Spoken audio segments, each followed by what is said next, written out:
Salut tout le monde et soyez le bienvenu dans votre chaîne InShot. La politique congolaise est en agitation après l'annonce du discours de l'ancien président Joseph Kabila. Son arrivée à Goma et son premier discours à la nation depuis qu'il a quitté le pouvoir ont déclenché de nombreuses spéculations. Certains y perçoivent une manœuvre contre son successeur, ce qui intensifie les tensions politiques.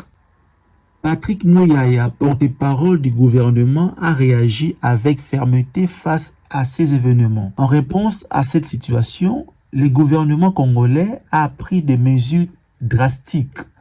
Toutes les activités du PPRD, parti de l'ex-président Joseph Kabila, ont été suspendues sur l'ensemble du territoire national. Parmi les accusations portées contre l'ancien président figure une tentative présumée de corruption envers le général Kachama Luboya, gouverneur militaire de l'Ituri. Selon plusieurs sources, une somme de 10 millions de dollars accompagnée d'une promesse d'ajout aurait été proposée en échange de la cession de la province de l'Ituri.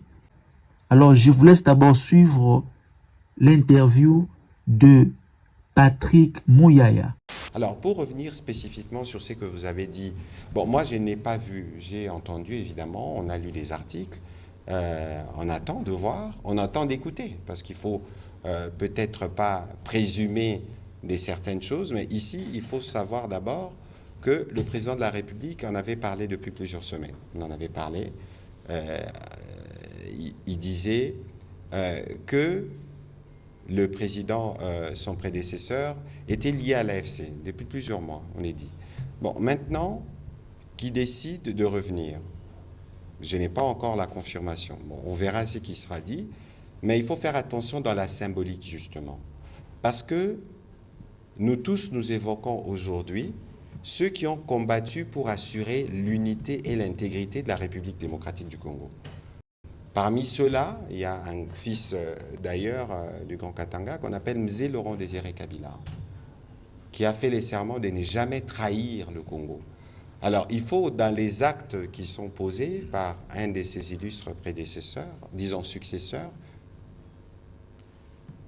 que dans les actes que nous posons, nous nous assurons que nous ne trahissons justement pas les serments de Mzee. Nous savons tous, et je n'ai pas besoin de le rappeler, aujourd'hui nous connaissons l'ennemi. Nous connaissons les complices de l'ennemi. Alors, est-ce que dans la symbolique, parce qu'il ne faut pas oublier que le président Kabila lui-même a combattu les M23. Exact. Il ne faut pas oublier qu'il a été commandant suprême de forces armées de la République démocratique du Congo. Il ne faut pas oublier que quand il était commandant suprême, il y a des officiers supérieurs qui sont morts, des militaires qui sont morts dans le combat contre les supplétifs du Rwanda. C'est connu. Et pour la plupart, ils ont toujours base Goma. Donc, dans la symbolique, il y a des choses importantes. Alors, moi, je dis, je ne veux pas présager, je ne l'ai pas entendu, mais il faut regarder dans la symbolique les actes qui sont posés et les conséquences qu'ils peuvent avoir. Donc, je ne pourrais pas m'étendre sur ces sujets-là. J'espère qu'il n'y aura pas d'autres questions qui viendront dans ce sens, parce que pour nous, le principal aujourd'hui, pour revenir à la question de M. Tshibamba en début de ces briefings,